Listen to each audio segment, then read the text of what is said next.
નમસ્કાર મિત્રો, વ્યાસ પંચાંગ શાસ્ત્રી અમિત વ્યાસના જય શ્રી કૃષ્ણ. આજે આપણે જોઈએ પૂર્ણ પુરુષોત્તમ એવા પવિત્ર પરસોત્તમ માસ વિશે. પરસોત્તમ માસ આવી રહ્યો છે તો આપણે જોઈએ કે પરસોત્તમ માસ વિશે માહિતી જોઈએ તો કે શા માટે આ મહિનો શ્રેષ્ઠ અને ઉત્તમ ગણવામાં આવે છે. એમ જોઈએ તો કે દર 3 વર્ષે એક વખત વધારાના મહિનાનું પ્રાગટ્ય થાય છે. એટલે દર 3 વર્ષે એક વધારાનો મહિનો આવે છે જેને આપણે અધિક માસ અથવા મલ માસ કે પુરુષોત્તમ માસ તરીકે ઓળખવામાં આવે છે. આપણા હિન્દુ ધર્મમાં આ મહિનાનું ખાસ એવું મહત્વ છે. જેમ કે સંપૂર્ણ ભારતની હિન્દુ ધર્મ પરાયણ જનતા આખા મહિનામાં પૂજા પાઠ, ભગવત ભક્તિ, વ્રત, ઉપવાસ, જપ, તપ, યોગ, સાધના વગેરે જેવા ધાર્મિક કાર્યોમાં આખા માસ દરમિયાન જોડાયેલા રહે છે. એવું માનવામાં આવે છે કે અધિક માસમાં જે કઈ કાર્ય કરવામાં આવે એ ધાર્મિક કાર્યોનું ફળ અન્ય કોઈ મહિનામાં કરો તેના કરતા 10 ગણું વધારે મળે છે. આ જ કારણ છે કે આ શ્રદ્ધાળુઓ પોતાની સંપૂર્ણ શ્રદ્ધા અને શક્તિ સાથે આ વધારા મહિનાના એટલે કે પુરુષોત્તમ માસમાં ભગવાનને પ્રસન્ન કરી અને પોતાનો આ લોક અને પરલોક સુધારવા માટે લાગી જાય છે. હવે આપણે એવી વાત છે કે આ મહિનો આટલો પ્રભાવશાળી અને પવિત્ર છે તો તે દર 3 વર્ષે શા માટે આવે છે એવું વિચારોમાં આપણે આવે છે કે આખરે શા માટે આ મહિનો કથા અને કારણસર તેને આટલો પવિત્ર માનવામાં આવે છે. આ એક મહિનાને 3 અલગ અલગ નામોથી ઓળખવામાં આવે છે. આવા તમામ પ્રશ્નો આપણા મનમાં ક્યારેક ઉદ્ભવે છે. તો આજે આવા બધા પ્રશ્નોનું આપણે નિરાકરણ કરીએ કે અધિક માસને આપણે ઊંડાણપૂર્વક ટૂંકમાં આપણે જાણીએ. તો ચાલો આપણે જાણીએ કે દર 3 વર્ષે શા માટે આ મહિનો વધારાનો એટલે કે અધિક માસ આવે છે. તેમાં જોઈએ તો કે પ્રથમ મહર્ષિ વશિષ્ઠના સિદ્ધાંત અનુસાર ભારતના એટલે કે ભારતીય હિન્દુ કેલેન્ડર મુજબ સૂર્ય માસ અને ચંદ્ર માસની ગણતરી મુજબ હાલે છે. તેમાં અધિક માસ એ ચંદ્ર વર્ષનો એક વધારાનો ભાગ છે જે દર 32 મહિના 16 દિવસ અને 8 ઘડીના અંતરે આવે છે. તેનું પ્રાગટ્ય સૂર્ય વર્ષ અને ચંદ્ર વર્ષ વચ્ચેના અંતરનું સંતુલન જાળવવા માટે થાય છે. બરાબર કે ભારતીય ગણતરી મુજબ જોઈએ આપણે તો કે પ્રત્યેક સૂર્ય વર્ષ છે એ 365 દિવસ અને લગભગ 6 કલાકનું હોય છે. જ્યારે ચંદ્ર વર્ષ છે એ 354 દિવસનું માનવામાં આવે છે કે બંનેના વર્ષો વચ્ચે લગભગ 11 દિવસનો તફાવત આવે છે. આ 11 દિવસનો તફાવત જે દર 3 વર્ષે લગભગ 1 મહિના જેટલો થઈ જાય છે. 3 વર્ષે જોઈએ તો 11 ને 33 એટલે 3 વર્ષે તફાવત આ 1 મહિના જેટલો થઈ જાય છે. આ જ તફાવતને દૂર કરવા માટે દર 3 વર્ષે એક ચંદ્ર માસ અસ્તિત્વમાં આવે છે જેને આપણે વધારાનો મહિનો એટલે કે અધિક માસ નામ આપવામાં આવ્યું છે. આવી જ રીતે હિન્દુ ધર્મમાં અધિક માસ દરમિયાન તમામ પવિત્ર કર્મો તે વર્જિત માનવામાં આવે છે. એવું માનવામાં આવે છે કે આ વધારાનો મહિનો હોવાને કારણે આ માસ મલિન ગણવામાં આવે છે. જેથી આ મહિનામાં હિન્દુ ધર્મના વિશિષ્ટ એટલે અલગ અલગ વ્યક્તિગત સંસ્કારો જોઈએ આપણે તો જેવા કે નામકરણ સંસ્કાર છે, યજ્ઞોપવિત સંસ્કાર છે, વિવાહ સંસ્કાર છે, લગ્ન વિવાહ, પછી સામાન્ય ધાર્મિક સંસ્કારો જેવા કે ગૃહ પ્રવેશ, વાસ્તુ જેવી વગેરે મૂલ્યવાન નવી નવી વસ્તુઓની ખરીદી વગેરે સામાન્ય રીતે આ મહિનામાં કરવામાં આવતા નથી. તેથી મલિન માનવામાં આવવાને કારણે આ માસનું નામ મન માસ પડ્યું છે એટલે કે મલિન ગણવામાં આવે છે આ માસને. પછી પુરુષોત્તમ માસમાં જોઈએ તો કે પુરુષોત્તમ માસનું નામ શા માટે પડ્યું તો કે પ્રથમ અધિક માસના અધિપતિ સ્વામી ભગવાન વિષ્ણુનારાયણને માનવામાં આવે છે.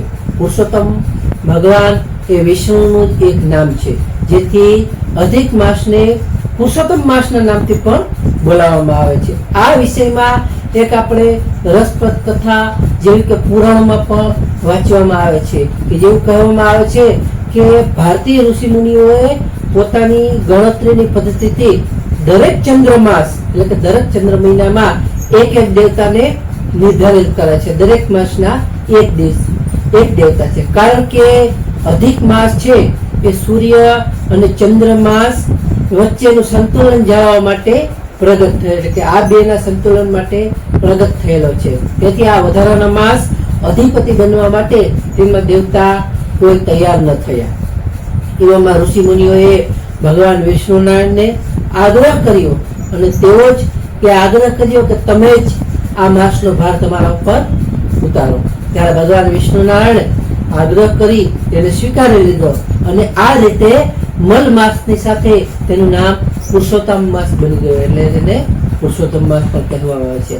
કે અધિક માસને પુરુષોત્તમ માસ કહેવામાં આવે છે એક સાંકેતિક અર્થ છે, પણ એવું માનવામાં આવે છે કે આ માસ દરેક વ્યક્તિ ખાસ માટે તન મન ધનથી પવિત્ર થવાનો સમય હોય છે. આ દરમિયાન દરેક શ્રદ્ધાળુઓ વ્રત, ઉપવાસ, ધ્યાન, યોગ, ભજન, કીર્તન વગેરેમાં જોડાયેલા રહે છે અને પોતાને ભગવાન પ્રત્યે સમર્પિત કરી દે છે.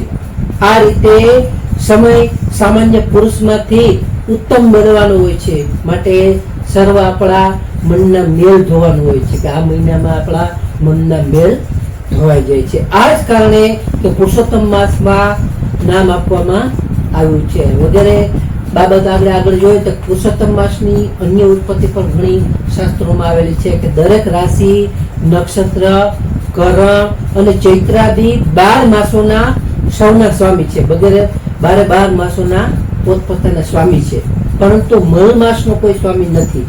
તેથી દેવ કાર્યમાં, શુભ કાર્ય, પિતૃ કાર્ય આ માસમાં વર્જિત માનવામાં આવે છે. આ માસમાં દેવ કાર્ય કે શુભ કાર્ય કે પિતૃ કાર્ય કોઈ પણ કાર્ય હોય તે ન થઈ શકે, તેથી વર્જિત માનવામાં આવે છે. આનાથી તે દુઃખિત થઈ સ્વયં મલમાસ એટલે કે પોતે આ મલમાસ અધિક માસ એટલે કે પુરુષોત્તમ માસ ખૂબ નારાજ થઈ ગયો અને ઉદાસ રહેતો હતો.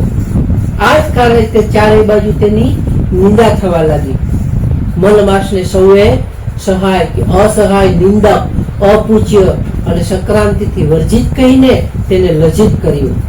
આથી તે આ લોકમાંથી ચિંતાતુર થઈ તે અપાર દુઃખ ભોગવી સમુદ્રમાં તે ગરકાવ થઈ ગયો અને ક્રાંતિહીન થઈ, દુઃખોથી યુક્ત થઈ, નિંદાથી દુઃખિત થઈ અને તે બોલ્યો કે હે નાથ, હે કૃપાનિધે, હે ભગવાન વિષ્ણુનારાયણ. તે વૈકુંઠમાં ગઈને બોલ્યો, આ માસ મલમાસ છે, હું મલમાસ છું, હું સૌના દ્વારા તિરસ્કૃત એટલે કે તિરસ્કાર પામેલો છું. અહીં તમારા શરણે આવ્યો છું. સૌએ મને શુભ કર્મ માટે વર્જિત કર્યો છે. અનાથ અને સદૈવ તૃણા દ્રષ્ટિથી મને બધા જોવે છે. તો હે નાથ, સંસારમાં તમામ ક્ષણ, લવ, મુહૂર્ત, પક્ષ, માસ, અહોરાત્ર વગેરે બધાના પોતપોતાના અધિપતિઓ છે. મારું કોઈ નથી. આ અધિકારોથી સદૈવ હું નિર્ભય થઈને આનંદ મનાવ્યા કરે છે. તેથી હું નિર્ભય થઈને તમારી પાસે આવ્યો છું કે હું અભાગો છું. કોઈ મને નામ તમે સ્વામી આપો. આમ ધર્મના કોઈ આશ્રમ, તેથી હું સ્વામી, હું હવે મરવા માંગુ છું. હવે મારે મરી જવું છે, આ રહેવું નથી, એવું તે મલમાસ કહે છે. આવું કહી તે શાંત થઈ ગયો. ત્યારે ભગવાન વિષ્ણુનારાયણ મલમાસને લઈ અને ગોલોકમાં ગયા. ત્યાં ભગવાન કૃષ્ણના મોર પીછવાડા જોયેલા, ગોપીઓથી ઘેરાયેલા વંજનથી માળા ધારણ કરેલા હતા. ત્યાં માસનો શ્રી કૃષ્ણના ચરણોમાં નતમસ્તક કરાવ્યો અને કહ્યું કે હે નારાયણ કેશવ, આ મલમાસ છે. વેદ શાસ્ત્ર અનુસાર પુણ્ય કર્મ માટે અયોગ્ય માનવામાં આવે છે. તેથી જ સૌએ તેની નિંદા કરે છે અને તેને ત્યજી દીધો, એટલે કે ત્યજી દીધો. આ કારણથી કૃષ્ણએ કહ્યું કે હે હરિ, તમે આનો હાથ પકડો અને અહીં લાવ્યો છું. તેથી તમે આનો હાથ પકડી અને આ માસને તમે સ્વીકારો. આવી રીતના ભગવાને તેને સ્વીકારો, હાથ પકડો, આને હું જ મારા સમાન કહીશ. ત્યારે ભગવાન કૃષ્ણએ કહ્યું કે હું આને મારા સમાન જ મારું જ નામ આપીશ. એવું ગુણ, કીર્તિ, ઐશ્વર્ય, પરાક્રમ, ભક્તોને વરદાન વગેરે મારા સમાન જ તમામ ગુણો આમાં હશે. એવું ભગવાન કૃષ્ણએ કહ્યું કે મારી અંદર જેટલા પણ સદગુણો છે તે તમામ સદગુણો હું આ મલમાસને આજથી સોંપું છું. આવું આનું નામ પુરુષોત્તમ માસ હું આજથી આપું છું. આ જ નામથી વિખ્યાત થશે એવું ભગવાન કૃષ્ણએ તેને કહ્યું. ત્યારે મારા સમાન તમામ માસોના સ્વામી હશે. આ એટલે બધા જે માસો, જેટલા 12 માસ છે એ બધાનો આ સ્વામી ગણાશે. હવેથી કોઈ મલમાસની નિંદા નહીં કરે. જ્યાં હું આજે તમને વચન આપું છું, હું આ માસનો સ્વામી બની ગયો છું આજથી. તે પરમધામ ગોલોકને પામવા માટે ઋષિ મુનિઓ તપસ્યા કરે છે. તે દુર્લભ પદ પુરુષોત્તમ માસમાં ખાલી સ્નાન, પૂજન, અનુષ્ઠાન અને દાન કરનારને સરળતાથી પ્રાપ્ત થઈ જશે. આ પ્રકાર મલમાસ પુરુષોત્તમ માસના નામે સર્વ પ્રકારથી પ્રસિદ્ધ થઈ ગયો. આ મારા સમાન જ તમામ માસોના સ્વામી હશે એવું કહી જગતમાં પૂજ્ય અને નમસ્કાર કરવા યોગ્ય થયો. તેને પૂજનારાઓના દુઃખ, દરિદ્ર વગેરે નાશ કરશે. આ મારા સમાન જ મનુષ્યોને મોક્ષ પ્રદાન કરશે. અને ભગવાન કૃષ્ણએ કહ્યું કે આ માસમાં જે કંઈ કરશે એ મારા સમાન જ મોક્ષને પ્રદાન કરશે. જે કોઈની ઈચ્છા રહે અથવા ઈચ્છા સાથે આને પૂછશે તે પોતાના કરેલા સર્વ કર્મોને ભસ્મ કરીને નિસંશય તે મને પ્રાપ્ત કરશે. ભગવાને કહ્યું કે આમાં જે કરશે કે મને પ્રાપ્ત થશે. સર્વ સાધનોમાં શ્રેષ્ઠ તથા સર્વ કામ અને અર્થ આપનારો આ પુરુષોત્તમ માસ સ્વાધ્યાય યોગ્ય હશે તેવું ભગવાને તેને વચન આપ્યું કે આ માસમાં કરવામાં આવેલ પુણ્ય જે કઈ તમે આ પુરુષોત્તમ માસમાં પુણ્ય કરો એ કોટી કે અનંત કોટી ગણું ફળ થશે એવું ભગવાને તેને વચન આપ્યું. જેથી જે કોઈ મનુષ્ય મારા પ્રેમ મલ માસનો તિરસ્કાર કરશે, જે ધર્મનું આચરણ નહીં કરે, તેઓ સદૈવ નરકગામી કે નરકમાં જશે આવું ભગવાને વચન આપ્યું. આથી આ માસમાં સ્નાન, દાન, પૂજા વગેરેનું ખાસ નહીં તો તેઓ સદૈવ નરકવાસ થઈ વગેરેનું વચન આપી અને તેને કહ્યું કે ધર્મપરાયણ થઈ સ્નાન, દાન વગેરે પૂજા પાઠ કરશે તો તે વૈકુંઠને પામશે. તેવું સારું એવું મહત્વ રહેશે તેવું ભગવાન કૃષ્ણએ કહ્યું. ત્યારે આનંદ કરવા લાગ્યો કે મલમાસ અંતે આનંદ કરવા લાગ્યો અને ખુશ થયો તથા ભગવાન સાથે વિભિન્ન ક્રિયાઓ કે ક્રિયા કરતા હતા ભગવાનો તે ક્રિયાઓમાં તે મગ્ન થઈ ગયો. આ પ્રકારે શ્રી કૃષ્ણ ભગવાનને મનથી પ્રસન્ન થઈ મલમાસને 12 માસોમાં સૌથી શ્રેષ્ઠ એવું સ્થાન આપી અને તેને શ્રેષ્ઠ બનાવી દીધો અને તે સૌનો પૂજનીય બની ગયો. આવી રીતે અધિક માસ ઉત્તમ ગણવામાં આવે છે. ત્યારબાદ અધિક માસનું ખાસ મહત્વ પણ શાસ્ત્રમાં આપ્યું છે કે હિન્દુ ધર્મ અનુસાર પ્રત્યેક જીવ એટલે કે પંચ મહાભૂતોથી મળીને જ બન્યો છે. કે આ પંચ મહાભૂતોમાં જલ, અગ્નિ, આકાશ, વાયુ, પૃથ્વી વગેરે સામેલ છે. તેથી પોતાની પ્રકૃતિને અનુરૂપ જ આ પાંચેય તત્વો પ્રત્યેક જીવની પ્રકૃતિ કે રૂપે નિશ્ચિત કરે છે. અધિક માસમાં સમસ્ત ધાર્મિક કૃત્યો, ચિંતન, મનન, ધ્યાન, યોગ વગેરેના માધ્યમથી સાધક પોતાના શરીરમાં સમાયેલા આ પાંચેય તત્વોમાં સારું એવું સંતુલન જાળવી અને સંતુલિત સ્થાપિત કરવાનો ખાસ પ્રયાસ કરે છે. આ આખા માસમાં પોતાના ધાર્મિક અને આધ્યાત્મિક પ્રયાસોથી પ્રત્યેક વ્યક્તિ પોતાની ભૌતિક અને આધ્યાત્મિક ઉન્નતિ અને નિર્મળતા માટે સ્થાપન કરે છે. આ રીતે અધિક માસ દરમિયાન કરવામાં આવેલ પ્રયાસોથી વ્યક્તિ દર 3 વર્ષે સ્વયં એટલે કે પોતાને બહારથી સ્વચ્છ કરી પરમ નિર્મળતા પ્રાપ્ત કરે છે. આવી ઉર્જાથી તે ભરપૂર એટલે કે ભરાઈ જાય છે એવું માનવામાં આવે છે કે આ દરમિયાન કરવામાં આવેલા સર્વ પ્રયાસો સમસ્ત કુંડળીના દોષોનું પણ નિવારણ થઈ જાય છે. અધિક માસમાં ફળદાયી કર્મ છે કે સામાન્ય રીતે અધિક માસમાં હિન્દુ શ્રદ્ધાળુઓ વ્રત, ઉપવાસ, પૂજા પાઠ, ધ્યાન, ભજન, કીર્તન અને મનનને પોતાની દિનચર્યા બનાવે છે.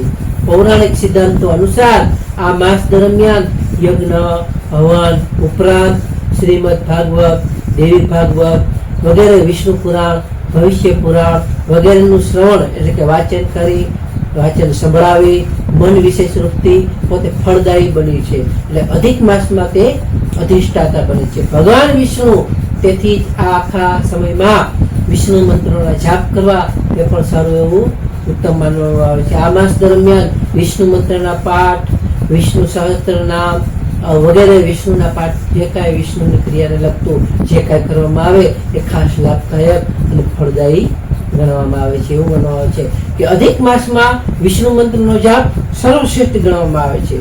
તેમના સર્વ પાપોનો નાશ કરે છે. તેમની સંપૂર્ણ ઈચ્છાઓ પણ તે ભગવાન વિષ્ણુનારાયણ પૂરી કરે છે. વ્રત અને ઉપવાસમાં આપણે ખાસ જોઈએ તો જો સંભવ હોય તો આ માસ, આખા પુરુષોત્તમ માસમાં, પૂરા પુરુષોત્તમ માસમાં રાત્રિએ જ ભોજન કરવું જોઈએ. ખાસ તો પુરુષોત્તમ મહિનામાં દિવસના નહીં પણ રાત્રિએ જ ભોજન કરવું જોઈએ. પરંતુ જો સંભવ ન હોય તો ઓછામાં ઓછું અમાસ, પૂનમ અથવા જે આમાં બંને એકાદશી આવે એ એકાદશીઓમાં પુરુષોત્તમ માસના અથવા અંતિમ એટલે કે પુરુષોત્તમ મહિનાના છેલ્લા 5 દિવસ વ્રત પૂર્વક રહેવું જોઈએ. ખાસ વ્રત કરવું જોઈએ. વિશેષ એકાદશીના દિવસે તો સામાન્ય રીતે એકાદશીઓએ જેમ જે લોકો રહેતા હોય તેઓ અન્ન બિલકુલ ન ખાવું જોઈએ, એટલે કે અન્નનો ત્યાગ કરવો જોઈએ. કે દરરોજ આ મહિના દરમિયાન દરરોજ ભાગવત, ગોપાલ શાસ્ત્રના સ્તોત્ર, કૃષ્ણાષ્ટક વગેરે, કૃષ્ણ મંત્ર, સહસ્ત્રનામ, લક્ષ્મી મંત્ર વગેરે સ્તોત્રનો પાઠ કરવો જોઈએ. જેથી નિત્ય કરવામાં આવે અથવા નિત્ય સાંભળવામાં આવે તો પુરુષોત્તમ માસ મહાત્મ્યનો નિત્ય પાઠ કરવો, તે સાંભળવામાં આવે તો ઓછામાં ઓછું 1 કલાક ભજન કીર્તન કરવું જોઈએ. તેથી સારું એવું પુણ્ય મળે છે અને શરીરને પણ સારી એવી શુદ્ધિ થાય છે. દીપદાનમાં આપણે જે કે આ મહિના દરમિયાન ઘણા લોકો દીપદાન પણ કરે છે. જેમ કે દીવાઓ લઈ મંદિરમાં જઈને પ્રગટાવવા તેને દીપદાન કહેવામાં આવે છે. જેથી જળથી ભરેલા કુંભદાન, ઘડાનું દાન, જળથી ભરેલા ઘડાનું દાન કરવામાં આવે છે. બરાબર, તે પણ સારું પુરુષોત્તમ મહાત્મ્યમાં ઉત્તમ ગણવામાં આવે છે. આ પુરુષોત્તમ માસના 31 અધ્યાયમાં જણાવવામાં ખાસ આવ્યું છે કે દાન સદૈવ માટે યથાશક્તિ અથવા સપાત્ર સુપાત્ર વ્યક્તિને જ આપવું જોઈએ, કે જેને ખાસ જરૂર છે એવી વ્યક્તિઓને દાન આપવું જોઈએ. પુરુષોત્તમ માસમાં ખાસ ધ્યાન રાખવું કે પુરુષોત્તમ માસમાં ભગવાન શ્રી કૃષ્ણ, શ્રીમદ ભગવદ્ ગીતા અથવા પ્રભુ શ્રી રામ, ભગવાન વિષ્ણુની ઉપાસના કરવામાં આવે છે.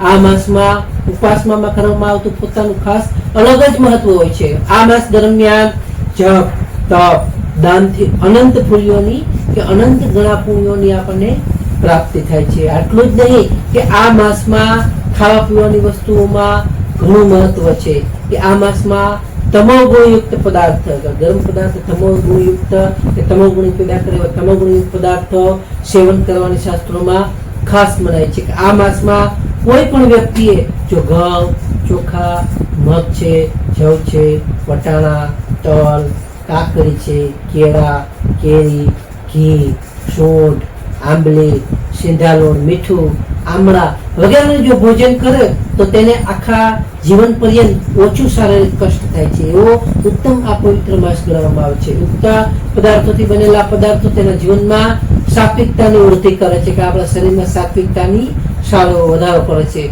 કે આ માસમાં સેવન, આ વસ્તુનું સેવન અવશ્ય કરવું જોઈએ. ત્યારબાદ આ માસમાં જોઈએ તો કે અડદ છે, લસણ, ડુંગળી, મસૂરની દાળ છે, પછી વગેરે માદક પદાર્થોનું સેવન, દારૂપાન છે વગેરેનું સેવન કરવાથી આપણામાં તમોગુણી વૃદ્ધિની અસર થાય છે. તેથી આ માસમાં આ પદાર્થો વર્જી ગણવામાં આવે છે, જે આ પદાર્થ ન ખાવા જોઈએ. પુરુષોત્તમ માસમાં આ વસ્તુઓનું ખાનપાન વર્જિત માનવામાં આવે છે. તો નમસ્કાર મિત્રો, આ હતી પુરુષોત્તમ માસ વિશેની સામાન્ય માહિતી. તો આ વિડીયો લાઈક કરો, શેર કરો અને સબસ્ક્રાઈબ કરો.